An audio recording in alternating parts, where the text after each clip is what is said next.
University admission হয়ে গিয়েছে, আপনি অফার লেটার পেয়ে গিয়েছেন, and you're very excited to go to Canada now. Now it's time to apply for your study permit. কি অবস্থা সবার? Welcome to part 4 of how you can plan your higher studies in Canada. এই সিরিজটাতে basically আমি explain করি আমার personal experience, আমি কীভাবে কানাডাতে পড়তে আসছি, কীভাবে অ্যাপ্লাই করেছি and everything. So I hope it will help lot of students. So একটা ডিসক্লেমার দিয়ে নিয়ে আগেই, যেটা হচ্ছে যে এই ভিডিওটার সব কিছুই বেসিক্যালি আমার পার্সোনাল এক্সপিরিয়েন্স থেকে আমি শেয়ার করছি। সেটা হচ্ছে আমি কীভাবে অ্যাপ্লাই করেছিলাম সেই জিনিসগুলো।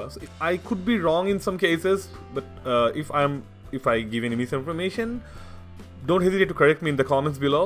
Without further ado, let's begin. Step 1. Download the application package for Bangladesh. So I'll put a link in the description below. যে লিঙ্কটাতে গেলে আপনারা অ্যাপ্লিকেশন প্যাকেজটা ডাউনলোড করতে পারবেন। সেখানে অনেকগুলো ফর্ম থাকবে। Let's look at the forms. ফার্স্টে রয়েছে IMM 1294E ফর্মটা। এটা বেসিক্যালি হচ্ছে আপনার স্টাডি পারমিট অ্যাপ্লিকেশনের মেইন ফর্ম। এটা কীভাবে ফিল আপ করতে হয় স্টেপ বাই স্টেপ সব কিছু নিয়ে আমি একটা সেপারেট ভিডিও বানাবো, যেখানে আল এক্সপ্লেইন যে কোথায় কী ধরনের ইনফরমেশন দিতে হবে। দেন ফর্মটা ভ্যালিডেট করার ব্যাপার আছে। So it's not a difficult process, but if you know how to do it, it's easier. এরপরে রয়েছে IMM 5483, that's basically the documents checklist.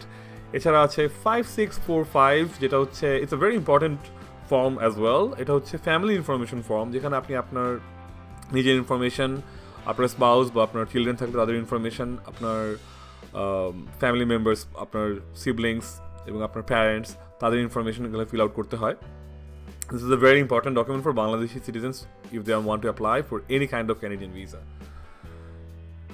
এরপর কি করতে হবে? এরপর হচ্ছে ডকুমেন্ট চেকলিস্ট তৈরি করবেন আপনার নিজের একটা। এটা খুবই কাজের একটা জিনিস। আপনি ওয়ার্ড, এক্সেল, নোটপ্যাড যে কোনো কিছুতে আপনার নিজের একটা চেকলিস্ট তৈরি করবেন যে আপনার কী কী ডকুমেন্টস আছে আর সেগুলো এখন কী স্টেজে আছে। আমি ডকুমেন্টগুলো শেয়ার করলে আপনি বুঝতে পারবেন স্টেজ বলতে কী বোঝাচ্ছি। সো সবচেয়ে ইম্পর্টেন্ট ডকুমেন্ট হচ্ছে পাসপোর্ট। এরপর আছে birth certificate, then university offer letter, educational documents, IELTS certificate, financial documents, study plan সবচেয়ে important, police clearance certificate, employment documents and your CV. So এই 10টা টাইপ অফ ডকুমেন্টসের ভিতরে ক্যাটাগরি আছে, এমন না যে জাস্ট 10টাই কাগজ হবে, প্রত্যেকটার ভিতরে ক্যাটাগরি আছে। I will go into details in the later slides. আর কিছু কিছু সেকশন নিয়ে I will make separate videos, কারণ ওগুলো অ্যাকচুয়ালি অনেক এক্সপ্লেইন করার ব্যাপার আছে, অনেক কিছু জানার ব্যাপার আছে। সো ওগুলো নিয়ে I will make like more elaborative videos. So ফার্স্টে আই স্টার্ট উইথ পাসপোর্ট। পাসপোর্টের কোন পেজ কপি করতে হবে, কোন পেজ কপি করতে হবে না, এই জিনিসগুলো নিয়ে আমার অনেক কনফিউশন ছিল। সো আমার অনেক সিনিয়র্সরা আমাকে হেল্প করছে এই ব্যাপারে। আই এম নট শিওর যে if that is the correct way to do it, but I got my visa doing this, so just sharing with you guys. So original বা আপনার MRP, by the way you need a MRP passport. National level passport ছাড়া apply করতে পারবেন না Canadian visa. So original আপনার যে নতুন পাসপোর্টটা আছে সেটার সবগুলো পেজ কপি করতে হবে, top to bottom, everything, every single page. You don't have to notarize it, because আপনি সাথে অরিজিনাল পাসপোর্টটা জমা দিবেন আপনার ভিসা অ্যাপ্লিকেশন করার সময় স্টাডি পারমিটের। আর পুরনো যে পাসপোর্টটা আছে সেটার হচ্ছে ইম্পর্টেন্ট পেজগুলো, ইনফরমেশন পেজ, আপনার অ্যাড্রেস স্ট্যাটাস যেখানে আছে, যেন হচ্ছে আপনার আগের অন্যান্য কান্ট্রি ভিসা টিসা থাকলে সেগুলোর পেজগুলো, এই সবগুলো কপিগুলো করবেন। আর দুটো পাসপোর্ট অবশ্যই অ্যাটাচ করে দেবেন একসাথে, মাঝখানে একটা স্টেপলার দিয়ে দুটো পাসপোর্ট, বা আপনার যদি 4-5টা পাসপোর্ট থাকে আগের, সবগুলো অ্যাটাচ করে দেবেন একসাথে। কোনো ইনফরমেশন হাইড করবেন না এখানে, কোনো কিছু এখানে লাইক কোনো পাসপোর্ট হাইড করার দরকার নেই। আপনি যে কটা পাসপোর্ট আছে সবগুলো একসাথে দিবেন। মিসিং ডকুমেন্ট মিস হলে খুবই ডিফিকাল্ট ভিসা পাওয়া, সত্যি কথা। আমি অনেকের ভিসা রিজেক্ট হতে শুনছি এই সিম্পল কারণে যে একটা ডকুমেন্ট মিস করছে, ভিসা রিজেক্ট হয়ে গেছে। রাইট, পাসপোর্টের পরে আসতেছি আমরা বার্থ সার্টিফিকেট। এটা খুব ইম্পর্টেন্ট একটা ডকুমেন্ট। আই নো অনেকে ভাবতেছেন যে হ্যাঁ পাসপোর্টে তো বার্থ ডেট লেখাই আছে, বার্থ সার্টিফিকেট কেন লাগবে? টু বি অনেস্ট আমার জানা নাই কেন লাগবে। সো বার্থ সার্টিফিকেটের you don't need to submit the original copy, you have to submit the notarized photocopy. আর নোটারি করার জন্য কোথায় করবেন, কীভাবে করবেন, এগুলো নিয়ে ডিটেল আমি আরেকটা ভিডিওতে শেয়ার করবো। ফটোকপি নোটারাইজ কীভাবে করতে হয়, কোথায় করতে হয় না করতে হয়। লাইক আমার একজন পরিচিত ছিল, তাকে দিয়ে করাইছিলাম। ওর একটা পরিচিত লয়ার ছিল who help me a lot to notarize all my documents and everything. So দেখা গেল বার্থ সার্টিফিকেট। মুভিং অন, এরপরে আসছে university offer letter. So as I have mention earlier at the beginning of the video, যে আপনি এই ভিডিওটা তাদের জন্য যারা অলরেডি ইউনিভার্সিটি থেকে অফার লেটার পেয়ে গিয়েছেন, কারণ আপনি অফার লেটার ছাড়া can't apply for a study permit, right? So আমার একটা সফট কপি ছিল, সো আমাকে ওরা বেসিক্যালি ইমেল করেছিল একটা পিডিএফ ফাইল, তো আমি একটা কন্ডিশনাল পাঠিয়েছিল। পরে আমি আমার টিউশন ফি ফার্স্ট সেমিস্টারে টিউশন ফি দেওয়ার পরে আমাকে ওরা যেটা অ্যাকচুয়াল লাইক অফার লেটার সেটা দিয়েছিল। আমি যেটা করছিলাম, দুইটারই ক্লিয়ার প্রিন্টেড কপি একসাথে করে স্টেপল করে সাবমিট করছিলাম অ্যাপ্লিকেশন প্যাকেজের সাথে। অফার ওটাতে আমার কন্ডিশনালটাও ছিল, দেন ফাইনালটাও ছিল। So you can do that. আর যদি আপনার এটা অরিজিনাল কপি হয়ে থাকে অফার লেটারের, আর একটাই কপি হয়ে থাকে, তাহলে I am exactly not sure যে আপনি সেটাই সাবমিট করবেন কি না। কারণ আপনি যেটা করতে পারেন, আপনি ইউনিভার্সিটিতে যোগাযোগ করতে পারেন যে আমি স্টাডি পারমিট অ্যাপ্লাই করবো, so if I apply with my original document is that a problem. ওরা যদি বলে হ্যাঁ এটা অরিজিনালটা সাবমিট করো না, ফটোকপি সাবমিট করো, সেক্ষেত্রে what you can do is make a photocopy of it, then এটা অ্যাজ ইউজুয়াল নোটারি করে দেন সাবমিট করবেন। It's like rule of thumb for this application is like most of the documents needs to be notarized, মানে যেটা আপনি original copy দিচ্ছেন না, usually notary করে দিতে হয় যেটা। সো দ্যাটস দ্য প্রুফ যে আপনি এটা লাইক এটা কোনো ফেক ডকুমেন্ট না, এটা একটা ভ্যালিডেশন করা জিনিসটাকে আর কি একটা। এরপর আসতেছি এডুকেশনাল ডকুমেন্টসে আমি সব সাবমিট করছিলাম। আর অন্য সব সাবমিট করতে হয় কি না, বাট আই ডিড এভরিথিং।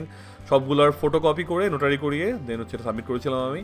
আমার এসএসসি, এইচএসসি, আমার বিএসসি তিনটার সার্টিফিকেট এবং মার্কশিট আমি ফটোকপি করে নোটারাইজ করে সাবমিট করেছিলাম। সো আপনার যেগুলো আপনার আছে ডকুমেন্টস, সেগুলো আই উড সাজেস্ট যে নোটারাইজ করে, মানে ফটোকপি করে নোটারাইজ করে দেন সাবমিট করবেন সাথে। রাইট, আচ্ছা sorry about the sound, mechanical keyboard press করলে ট্যাং করে সাউন্ড হয়। সো আইএলসি সার্টিফিকেটটার রিকোয়ারমেন্ট কোথাও লেখা থাকে না, আমি দেখি নাই, বাট অ্যাটলিস্ট আমার সময় ছিল না। সো বাট এটা অনেক সিনিয়ররা আমাকে সাজেস্ট করেছেন যে আইএলসে ভালো স্কোর থাকাটা it's like makes a good impression on the visa officer. কারণ আপনার এই পুরো অ্যাপ্লিকেশনটার কাজটাই হচ্ছে আপনার ভিসা অফিসারকে কনভিন্স করা যে ইউ হ্যাভ গুড ইন্টেনশনস, আপনি কানাডায় পড়তে আসতে চাচ্ছেন, you have no other intentions. এটার জন্য আপনার আইএলসি সার্টিফিকেটটা দিলে এটা ভালো, আপনি ইংলিশ জানেন, আপনার সার্টিফাইড আপনি সেভাবে, it's a good thing to submit. So এটার বেসিক্যালি নোটারাইজ ফটোকপি দিতে হবে, you don't have to submit the original one. Okay, that's a huge list. Financial documents or financial documents, however you want to say it. So first এ রয়েছে financial planning, যেটা নিয়ে আমি একটা আলাদা video বানাবো। Financial ডকুমেন্টসের সেকশনটা নিয়ে একটা আলাদা ভিডিও বানাতে হবে। ইটস লাইক অনেক কিছু আছে এর মধ্যে। ফাইন্যান্সিয়াল প্ল্যানিংটা বেসিক্যালি হচ্ছে আপনার কাছে কত টাকা আছে সব মিলিয়ে আপনার স্পন্সরের কাছ থেকে পেয়ে, আর আপনার ইউনিভার্সিটি যদি ফান্ডিং থেকে থাকে সেটার এক্সপ্লেনেশন, আর হচ্ছে আপনি ফান্ডিং যদি না থেকে থাকে, আপনি সেলফ ফান্ডেড হন, সেক্ষেত্রে শুধু স্পন্সরের ফান্ডের লাইক কী কী আছে, কত টাকা ফান্ড আছে, এবং আপনি কানাডাতে আপনার পড়তে আপনার টিউশন ফি, লিভিং কস্ট কত টাকা খরচ হবে, সেটার একটা সব কিছু মিলিয়ে একটা প্ল্যানিং লিখতে হয়। আর সেটার জন্য আপনাকে হেল্প করবে আপনার ইউনিভার্সিটির অফার লেটারে ইউজুয়ালি ওরা বলে দেয়। আমার সাথে ছিল অফার লেটারের লাইক সেকেন্ড পেজে ছিল এটা। I don't know about you guys যে কোন ইউনিভার্সিটি অ্যাপ্লাই করেছেন। সো যদি না থেকে থাকে ইউনিভার্সিটিকে জিজ্ঞেস করবেন, I hope they will help you out. So আপনার লিভিং কস্টের একটা ব্রেকডাউন, যে আপনি আপনার 2 বছরের প্রোগ্রাম বা 1 বছরের প্রোগ্রাম বা 4 বছরের প্রোগ্রাম মেবি, তো আপনার এই 4 বছরে আপনার লিভিং কস্ট কীরকম পড়বে পার ইয়ার একটা ব্রেকডাউন দিয়ে দেয় ওরা, একটা জাস্ট এস্টিমেট দিয়ে দেয়। সো ওইটা অ্যাটাচ করে দিলে সেটা বেটার। সো ইটস লাইক আপনি এমন না যে আন্দাজে বানা লিখতেছেন, সো এটাতে এটা ভ্যালিডেশন থাকে আর কি। সো এরপর হচ্ছে স্পন্সর্স ডিক্লারেশন। সো আপনার স্পন্সর যদি আপনার প্যারেন্ট হয়ে থাকেন, ফাদার মাদার, বা আপনার like usually it's better if its first blood, like ভাই বোন বাবা মা হলে ভালো। এছাড়া অনেক ক্ষেত্রে ইনল, আমার ক্ষেত্রে আমার ফাদার ইন ল আমার স্পন্সর ছিলেন, কো স্পন্সর ছিলেন। So depends. সো স্পন্সর যে হবে তার একটা ডিক্লারেশন দেওয়া, এখানে বেসিক্যালি এটা আপনার স্পন্সরের সাথে আপনার রিলেশনশিপটাকে প্রুভ করতেছে যে সে আপনার কী হন, উনি আপনার কেন স্পন্সর করতেছেন। সেখানে উনি ডিক্লেয়ার করবেন যে ওনার কী কী আছে না আছে, টাকা পয়সা সম্পত্তি এভরিথিং, অ্যান্ড উনি কীভাবে আপনাকে স্পন্সর করছেন, কেন করছেন, এবং আপনাকে স্পন্সর করার পরেও তার পার্সোনাল লিভিংয়ে মানে তার থাকা খাওয়ার খরচে কোনো সমস্যা হবে না, মানে he will be well of আপনাকে স্পন্সর করার পরও। এই জিনিসটা এক্সপ্লেন করাটা বেটার। এরপর হচ্ছে প্রপার্টি অ্যাসেট ডিক্লারেশন। এটা অনেকে সিএ ভ্যালুয়েশন করে, আমি করি নাই। সো এটা বেসিক্যালি হচ্ছে আপনার বাংলাদেশে আপনার স্পন্সরের বা আপনার প্যারেন্টসের কী পরিমাণ প্রপার্টিজ আছে, এটা দেখানো হয় বেসিক্যালি কান্ট্রি টাইজ দেখানোর জন্য, যে আপনার এমন নয় যে বাংলাদেশে আপনার কোনো কিছু নাই, আপনি এখান থেকে বাইরে পড়তে চলে গেছেন আর আসবেন না।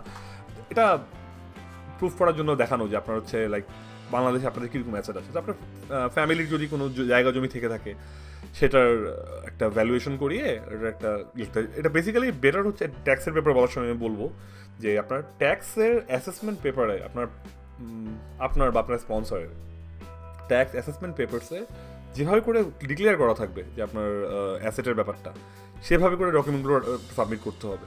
সো বাংলাদেশে অনেকেই এখন, I am not like trying to be judgmental or anything, so অনেকেই সব প্রপার্টির কথা ট্যাক্স পেপারসে মেনশন করেন না। সো ইটস বেটার যে আপনার সব ডকুমেন্টগুলোর মধ্যে একটা সিনার্জি থাকুক, যে একটা কানেকশন থাকুক। আপনার ট্যাক্স ডকুমেন্টস যদি আপনি বলে থাকেন যে আপনার 1 কোটি টাকা সম্পত্তি আছে, তো আপনি পেপারসেও 1 কোটি টাকা সম্পত্তি দেখাবেন, আপনি সেখানে 2 কোটি টাকা সম্পত্তি দেখাবেন না, তাহলে সেটা মিসম্যাচ করবে, সেটা হওয়া ঠিক না ডকুমেন্ট অ্যাপ্লিকেশনের ক্ষেত্রে। ট্যাক্স ডকুমেন্টস দুইটা ভেরি ইম্পর্টেন্ট, এটা খুবই ইম্পর্টেন্ট একটা লাইক সেকশন ফাইন্যান্সিয়াল ডকুমেন্টসের মধ্যে। ফার্স্টে হচ্ছে আপনার ট্যাক্স সার্টিফিকেট, যেটা আপনি ইনকাম ট্যাক্স পে করেছেন লাস্ট 2 ইয়ার্স, তো 2 ইয়ার্সে 2টা সার্টিফিকেট, এবং আপনার tax assessment papers for the last 2 years. প্রত্যেক বছরে 9 পেজের ট্যাক্স অ্যাসেসমেন্ট পেপার থাকে। এটা এখন কীভাবে কালেক্ট করবেন, কীভাবে থাকবে না থাকবে, এটা নিয়ে আমি ডিটেল আলাদা একটা ভিডিও বানাবো, so you guys will know যে what tax assessment and tax certificate is. এরপরে bank solvency certificate, bank statement, এই দুইটার অরিজিনাল কপি সাবমিট করতে হবে। ট্যাক্সের পেপারগুলোর বেসিক্যালি আপনার হচ্ছে ফটোকপি করতে হবে, নোটারাইজ করতে হবে। প্রপার্টি অ্যাসেট ডিক্লারেশনও সেম, প্রপার্টি অ্যাসেট ডিক্লারেশন আর স্পন্সর ডিক্লারেশন আমিগুলো বেসিক্যালি হচ্ছে স্ট্যাম্প পেপারে করছিলাম, 100 টাকার স্ট্যাম্প পেপারে, so you can do that. আর ফাইন্যান্সিয়াল প্ল্যানিংটা নর্মাল একটা ক্লিয়ার প্রিন্টেড কপি দিয়েছিলাম। Okay, moving on. ওহ, বলা শুরু হয়ে গেছে। এনিওয়েজ, এরপর হচ্ছে স্টাডি প্ল্যান। স্টাডি প্ল্যানটা একটা ক্লিয়ার প্রিন্টেড কপি দিবেন। এটা খুবই খুবই খুবই, আই কান্ট এমফাসাইজ এনাফ, খুবই ইম্পর্টেন্ট একটা ডকুমেন্ট। আপনার আপনার সম্পূর্ণ ভিসা ডিপেন্ড করবে, আপনার বাকি সব কিছু যদি ঠিক থাকে, আপনার স্টাডি প্ল্যান যদি ঠিক মতো না লিখতে পারেন, you might not get the visa. So this is very important. So যেটা করবেন, প্রথমে I'll make a video about this, study plan কীভাবে লিখবেন অ্যান্ড এভরিথিং। অ্যান্ড এছাড়া ইন্টারনেটে অনেক রিসোর্স পাবেন যে কীভাবে স্টাডি প্ল্যান লিখতে হয়, বা আপনার সিনিয়র বড় ভাই আপু কেউ যদি অ্যাপ্লাই করে থাকে, তাদেরকে জিজ্ঞেস করবেন কীভাবে স্টাডি প্ল্যান লিখতে হয়, স্টাডি প্ল্যানের সেকশনগুলো কী কী, কোনটা কীভাবে এক্সপ্লেইন করতে হয় জিনিসগুলো, সেভাবে করে লিখবেন। লেখার পরে খুব ভালো করে প্রুফ রিড করবেন, যাতে কোনো মিস্টেক না থাকে, কোনো মিস ইনফরমেশন না থাকে। এখানে কোনো কিছু হাইড করবেন না স্টাডি প্ল্যানে, সব কিছু মেনশন করা যায় better. So this is a good place to explain if you have an study gap. So অনেকে হয় যে আপনি অনার্স করেছেন 5-6 বছর আগে, দেন এখন মাস্টার্স করবেন, মাঝখানে হয়তো অনেকদিন জব করেছেন বা বিজনেস করেছেন, সো ওই জিনিসগুলো এখানে মেনশন করা যায় বেটার। সো মুভিং অন, এখানে আপনি কান্ট্রি টাইজও মেনশন করতে হবে বাই দ্য ওয়ে, যে আপনি কানাডায় পড়া শেষ করে বাংলাদেশে ফিরে আসবেন জব করতে, বা আপনার ফ্যামিলি আছে এখানে, আপনার অ্যাসেটস আছে সেগুলো টেক কেয়ার করতে। এই জিনিসগুলো ক্লিয়ারলি মেনশন করতে হয় স্টাডি প্ল্যানে, টু ইউনো শো যে আপনার মেইন ইন্টেনশন হচ্ছে পড়তে যাও কানাডাতে। Police clearance certificate original copy submit করতে হবে, this is a very important part. Police clearance certificate ছাড়া ভিসা পাওয়া impossible. So police clearance certificate কীভাবে পেতে হয়, কীভাবে অ্যাপ্লাই করতে হয়, সব কিছু নিয়ে একটা সেপারেট ভিডিও বানাবো, because it's gonna take a long time if I try to explain it here. So it's not difficult to get, trust me. এবং আপনার এখানে মানে আমি ঘুষ দিই নাই, একদম টু বি অনেস্ট। অনেকেরই মেন্টালিটি এরকম হয়ে গেছে বাংলাদেশে এখন, যে লাইক পুলিশের কাছ থেকে কোনো হেল্প চেতে হলে টাকা খরচ হবে বা ঘুষ দিতে হবে বা এরকম কিছু। But I didn't face any problems like that. This is like everything is computerised. এখানে অনলাইনে অ্যাপ্লাই করতে হয়, টাকা জমা দিয়ে, দেন হচ্ছে আপনাকে পুলিশ বিএমপি হেডকোয়ার্টার থেকে কালেক্ট করতে হয়। সো এখানে আপনার আসলে আই ডোন্ট নো, মানে ঘুষ দেওয়া নেওয়ার কোনো সিস্টেম মানে স্কোপ থাকা উচিত না, I hope. Moving on, employment documents. So যেটা বলছিলাম একটু আগে, ফর এক্সাম্পল যে আপনি 1 বছর 2 বছর বা বেবি 4-5 বছর জব করেছেন, সো এটা আপনার স্টাডি গ্যাপ পড়ে গেছে আপনার। সো এটা প্রুফ করার জন্য যে আপনি ওই টাইমটাতে কী করেছেন, that you were not like engaged in anything illegal or any problem, আপনি জেলে ছিলেন না ফর এক্সাম্পল। তো এটা প্রুফ করার জন্য আপনাকে you need to submit employment documents, or আপনার যদি নিজের বিজনেস থেকে থাকে সেক্ষেত্রে বিজনেস ডকুমেন্ট সাবমিট করতে হবে। সো এটা নিয়ে ডিটেল কি বলবো, আসলে আমি জব করেছিলাম কয়েকটা জায়গায়, 3-4টা জায়গায়। তো আমি সবগুলো জায়গারই ডকুমেন্ট সাবমিট করেছিলাম, যে আমি এই বছর থেকে এই বছর এখানে জব করেছি, এখান থেকে জব করেছি। সো আপনি যেহেতু আপনার সিভিটা সাবমিট করবেন, সিভিতে মেনশন করে দিবেন যে কোথায় কোথায় জব করেছেন, কোন টাইম থেকে কোন টাইম, এবং মেক শিওর যে আপনার এমপ্লয়মেন্ট লেটার, মানে কী বলে এটা, এমপ্লয়মেন্ট লেটার এবং আপনার হচ্ছে ক্লিয়ারেন্স সার্টিফিকেট, এগুলো যাতে সব কিছু থাকে। যা যা ডকুমেন্ট আপনার দিতে ইচ্ছা করবে, মনে হবে যেগুলো আপনাকে কাজে দিতে পারে, আমি মোটামুটি সবই দিয়েছিলাম। সো ওগুলো সব ফটোকপি করে নোটারাইজ করে দিবেন একসাথে। Anyways, thank you guys for watching. That's basically it. So কীভাবে আপনি আপনার স্টাডি পারমিট অ্যাপ্লাই করবেন, ইটস নট রকেট সায়েন্স। আপনি প্লিজ, আমি সাজেস্ট করবো, don't go to any lawyer, দালাল, উকিল, এনিওয়ান, মানে এজেন্ট, নাথিং, মানে দরকার নাই। It's very straight forward. আর আমি যেটা করেছিলাম, আমার ভিসা অ্যাপ্লিকেশনটা সাবমিট করার আগে আমি নিজে একদিন ভিএফএসে গিয়েছিলাম। আমি বিএফএসে গিয়ে ওদের ওখানে একটা কুপন নেওয়া যায়, ইনকোয়ারি কুপন বলে, ওটা নিয়ে আমি ওদের যে লোক থাকে ওখানে যারা অ্যাপ্লিকেশনটা নেয় জমা নেয় ওদের সাথে ডিটেলে আলাপ করেছিলাম কী কী ডকুমেন্ট লাগবে। আমি আমার ডকুমেন্ট চেকলিস্ট নিয়ে গেছিলাম যেগুলো ঠিক আছে কিনা, এই ফর্মগুলো নিয়ে আসবে ঠিক আছে কিনা, দেন কত টাকা লাগবে, এভরিথিং ডিটেলে আলাপ করেছিলাম। And they help me a lot, they are very helpful. So আপনারা যদি পেপার অ্যাপ্লিকেশন সাবমিট করেন আমার মতো, তাহলে আই উড রেকমেন্ড দ্যাট যে গো টু ভিএফএস, ওখানে গিয়ে একদিন কথা বলেন। It's free, you don't have to pay anything, just go there, get an inquiry coupon and talk to them, they'll help you a lot. Or if you have any questions, just post in the comments below, I'll try to answer them as soon as possible. আর হচ্ছে আর আরেকটা suggestion দিব যে আমি একটা গ্রুপে আছি, আমি put the link in the description below, who helped me a lot, like the members, the admins and everyone in that group আমাকে অনেক হেল্প করছে আমার স্টাডি পারমিট অ্যাপ্লাই করা থেকে শুরু করে ভিসা পাওয়া, এখানে আসা, সব কিছু নিয়েই। সো এটা বেসিক্যালি একটা গ্রুপ হচ্ছে বাংলাদেশি স্টুডেন্টদের যারা কানাডায় পড়তে আসতেছে এবং কানাডায় পড়তেছে তাদের একটা portal. It's free, you don't have to, it won't cost you anything and you will get to make a lot of friends there, to be honest. আর হচ্ছে অনেক কিছু শিখতে পারবেন, জানতে পারবেন। আর ইফ ইউ হ্যাভ এনি কোয়েশ্চেন ওখানে পোস্ট করলে খুব তাড়াতাড়ি রিপ্লাই পাবেন। So it's very helpful. So thank you guys for watching again. আর আপনারা আগের পার্টগুলো দেখে না থাকলে I will put the links in this, আশেপাশে দিয়ে দিব। তো ওখানে আপনি ক্লিক করে দেখতে পারবেন পার্ট 1 থেকে ইউনিভার্সিটিতে অ্যাপ্লাই করতে থেকে শুরু করেন everything, so that it will help you, I hope it will help you a lot. Subscribe to the channel if you haven't already, because every time someone new subscribes, it puts a smile on my face.